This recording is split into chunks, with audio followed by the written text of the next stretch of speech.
Bonjour, je suis Martin Bourboulon, réalisateur des films Les Trois Mousquetaires et d'Eiffel et de Papa ou Maman. Et cette année, je suis le parrain de la fête de la VOD. Alors j'ai choisi de vous parler d'un premier film qui s'appelle Sans filtre de Ruben Östlund, qui a eu la Palme d'Or au Festival de Cannes. Et j'ai choisi ce film car j'en ai été assez bouleversé par l'examen clinique de la société. J'ai trouvé que la construction, comme ça, en 3 actes de ce film avait été très brillante, m'avait beaucoup marqué, avec un temps surtout et une grande maîtrise de la narration et de la manière dont ça s'étire dans le temps. C'est-à-dire que c'est un cinéaste qui prend le temps d'examiner, d'analyser et surtout de mettre en scène des situations très tendues, très denses, alors qu'elles ne sont pas du tout dans l'action et dans le mouvement. Everyone's equal. Je trouve que à la fois dans l'écriture, dans la mise en scène et dans l'interprétation, il y a quelque chose d'assez prenant, une mise sous tension et un temps qui est soutenu et tenu et qui m'a beaucoup marqué, sans parler évidemment de ce troisième acte, pour certains qui ne l'ont pas vu, qui est totalement déroutant et bien différent de cette scène de l'addition. Donc voilà, Sans filtre de Ruben Östlund, je vous le recommande vraiment. The looks paid for the tickets. Not bad, huh? She's an influencer. Not bad, not bad. So what do you do? I sell shit. Donc j'ai choisi aussi de vous parler du film Les Amandiers, réalisé par Valeria Bruni Tedeschi, qui est un film qui m'a énormément plu car j'y ai vu, j'ai trouvé dans ce film que c'était un grand film sur la création, sur la folie et sur l'exigence et surtout la détermination de la création artistique. J'ai adoré la mise en scène, j'ai adoré la manière dont on met en scène, si vous voulez, cette bande d'acteurs, cette soif de création, cette soif de jouer, ce mouvement permanent, cette hystérie charmante qui m'a énormément plu. Moi, je ne suis pas de la génération du théâtre de Nanterre, donc j'ai aimé la manière dont elle réinvente et elle repropose de lire cette période très particulière de ces années 80, ces années SIDA, avec des scènes totalement dramatique et comme toujours où la comédie s'y invite aussi. Donc voilà, pour l'énergie créative de ce film, pour l'ambition artistique et pour la manière dont on repose un éclairage sur ces années 80, ces années terribles du sida, j'ai beaucoup aimé ce film. C'est le centre de l'Europe, ce théâtre. L'important, c'est le travail. C'est pas la présence sur scène. Et je vous le dis tout de suite, je pourrais pas être démocratique avec vous. Alors j'ai choisi aussi de vous parler du film L'Innocent de Louis Garrel, qui m'a beaucoup marqué et que j'ai énormément aimé, comme beaucoup aussi cette année.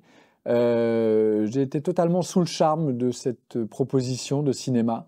J'ai trouvé qu'il y avait l'audace et l'ambition de raconter 2 histoires d'amour en même temps, qui m'ont beaucoup plu. Évidemment, l'histoire entre le personnage de Rose Dizem et de Anouk Aimée, mais aussi la grande histoire d'amour qui se découvre et qui se révèle dans le film entre Louis Garrel et Noémie Merlan. J'ai trouvé qu'il y avait tout dans ce film. C'est pas compliqué. Il y avait le charme, le charme d'un scénario qu'il a coécrit d'ailleurs avec Tanguy Viel, très très bien ficelé, avec une intrigue qui tient parfaitement la route, avec des retournements de situation et une espèce de petite tension de polar. Il y avait donc ces grandes histoires d'amour qui m'ont beaucoup plu, et il y a surtout une scène ubuesque, totalement magnifique. Non, mais allez-y, pourquoi je viendrai avec vous quoi. J'ai peur d'y aller toute seule parce que j'ai peur que... C'est bon, on y va, Dorel. Allez, on y va. Allez. Et il y a tout dans cette scène. Il y a de la drôlerie parce que la situation est vraiment drôle, les personnages sont parfaitement dessinés. Il y a une histoire d'amour qui va se révéler entre Louis Garrel et Noémie Merlan. Et il y a la tension du polar, parce qu'ils sont bien là pour un moment précis. Et il ne faut pas que ça dérape, parce qu'on comprend que les gens qui doivent surveiller ne sont pas des gentils. Donc il y a un cocktail magnifiquement bien écrit, bien joué et surtout très drôle, qui m'a beaucoup charmé. Et voilà, j'ai beaucoup aimé ce film et j'ai trouvé la réalisation de Louis et le travail, il me semble, de Julien Poupard à la photo très réussi, de réexplorer comme ça le grain de ces films et de donner cette sensation d'un lion reconstitué presque en 16 mm. Ça m'a beaucoup touché.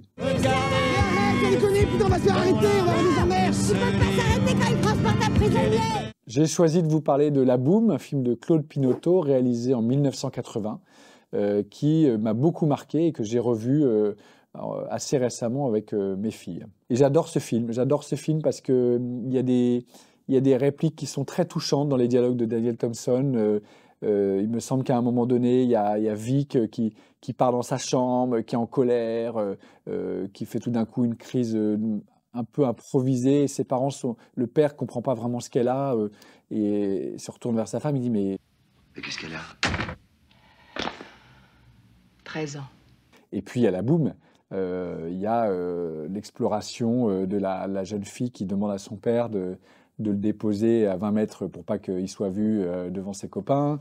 Il y a le père qui vient lui venir en aide à la sortie d'un lycée. Il y a beaucoup de choses et il y a Sophie Marceau. Et voilà, donc il y a un cocktail magnifique qui font que c'est un grand film que j'ai choisi de sélectionner pour cette fête de la VOD. À voir ou à revoir. Je peux rester quelques minutes dans la voiture, je préfère attendre qu'il rentre. Appelle-nous si... Oui, oh, c'est une bombe, c'est pas un combat de gladiateurs, faut pas exagérer. Et pour terminer cette liste de 5 films, j'ai choisi de proposer pour la fête de la VOD à voir ou à revoir Didier d'Alain Chabat, film réalisé en 1997. Je me souviens avoir été très marqué par ce film, par l'audace et l'ambition du sujet. C'est quand même à un moment donné un metteur en scène, Alain Chabat, et c'est une équipe de scénaristes qui se sont dit on va faire un film où c'est l'histoire d'un homme qui est en chien et on va en faire une comédie. Et je trouve ce pari génial parce que il faut avoir le courage, même en étant Alain Chabat, même en étant conscient ou porté par son talent et son succès à l'époque, il faut quand même avoir l'audace et le courage d'aller voir des producteurs dans un premier temps en leur proposant ce pitch et de se dire qu'on va aller intéresser un public et que ça va fonctionner. Et le film est sublime. Le film est sublime parce que déjà, il y a Jean-Pierre Bacry, qu'on ne se laissera jamais de voir dans des comédies. Et il y a cette interprétation, cette réalisation d'Alain Chabat qui, dès les premières scènes, joue ce personnage de Didier, qui est en fait un chien. Et je trouve que c'est à la fois très drôle, très osé, assez impertinent et en même temps assez touchant. Et se noue une relation entre Didier et le personnage de Jean-Pierre Bacry. Viens, Didier, viens. Oui, mon Didier, oui, c'est beau, ça. On a toujours à cœur de se dire les recettes de comédie, de buddy movie entre deux personnages sont toujours des bons cocktails. Et là, il a transcendé cette règle en proposant qu'il y ait effectivement un buddy movie entre deux personnes, mais il y en a un des deux qui joue un chien et qui reste un être humain. Qu'est-ce que c'est ça, là? Je vais t'abandonner dans un parking, moi. Hein. Donc voilà, pour l'audace, l'ambition du projet et Jean-Pierre Bacry et la promesse de comédie très soutenue et réussie, je vous propose de voir ou revoir Didier. Il est là? Il est là, le copain? Il est là, le copain?